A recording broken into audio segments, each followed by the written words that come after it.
हमारा next topic full employment. अब full employment क्या होता है, अब इसकी एक डेफिनेशन देखिए फुल एम्प्लॉयमेंट की। Full employment refers to situation, ये एक ऐसी सिचुएशन है in which all those people who are willing and able to work at the existing wage rate get work without any difficulty. अब इसका मतलब क्या है, जितने लोगों को काम करने की जिनकी इच्छा है और जिनको जो है जितनी वो वेज रेट चाहते हैं, जितनी वो मजदूरी दर चाहते हैं, अब मान लो कि सारे पर्सन चाहते हैं, जितने भी पर्सन हैं वो चाहते हैं कि हमें 10,000 रुपए में काम मिल जाए। तो जितने लोग ये चाहते हैं कि हाँ भाई हमें 10,000 रुपए में काम मिल जाए, उन सभी लोगों को क्या मिल रहा है, रोजगार मिल भी रहा है और उनकी काम करने की इच्छा भी है और उनको जो है बिना किसी दिक्कत के काम मिल रहा है। यानी कि इसका मतलब क्या है कि जितने भी पीपल हैं जो इच्छुक भी है काम करने के और जिनको काम करना आता भी है और जिनको एग्जिस्टिंग वेज रेट पे काम मिल भी रहा है, उनको विदाउट एनी डिफिकल्टीज काम मिल रहा है, तो उस सिचुएशन को क्या कहते हैं, फुल एम्प्लॉयमेंट।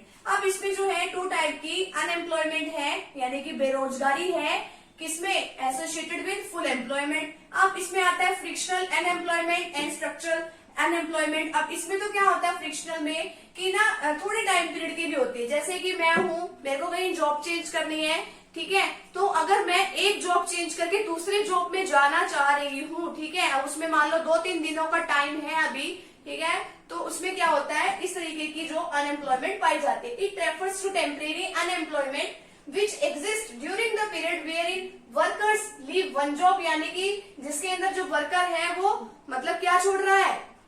एक जॉब छोड़ रहा है और उसके बदले में वो दूसरी जॉब करने वाला है, या उसको 2-3 दिनों के बाद जो है दूसरी जॉब मिल जाएगी। तो बीच का तो गैप रह गया ना, 2-3 दिन तो वो क्या रहा, बेरोजगार रहा, तो किसी काम पे गया ही नहीं, तो उस वाली बेरोजगारी को हम क्या कहते हैं, फ्रिक्शनल अनएम्प्लॉयमेंट। अब आगे स्ट्रक्चरल अनएम्प्लॉयमेंट में क्या होता है, ये एक ऐसी बेरोजगारी है कि जिसके अंदर क्या होता है, मिसमैच हो जाता है किसके बीच में, बिटवीन अनएम्प्लॉयड पर्सन के बीच में and demand for the specific type of worker. यानी कि आपके इसमें आप जिस ऑर्गेनाइजेशन में काम कर रहे हो उसमें काम करने का तरीका चेंज हो गया, ठीक है, और आपको उस तरीके से काम करना आता नहीं है, तो अब आप उसमें काम तो नहीं कर सकते ना, तो आपकी अंदर वो वाली रिक्वायरमेंट नहीं है, आपके अंदर मतलब वो वाली एबिलिटी है ही नहीं है काम करने की, तो उस सिचुएशन में जो बेरोजगारी होती है उसको क्या कहते हैं हम, स्ट्रक्चरल अनएम्प्लॉयमेंट। आगे क्या है, voluntary and involuntary unemployment. Voluntary का मतलब तो क्या है, अब जिसमें जो है कोई पर्सन जो है एग्जिस्टिंग वेज रेट पे काम करने के लिए काम तो मिल रहा है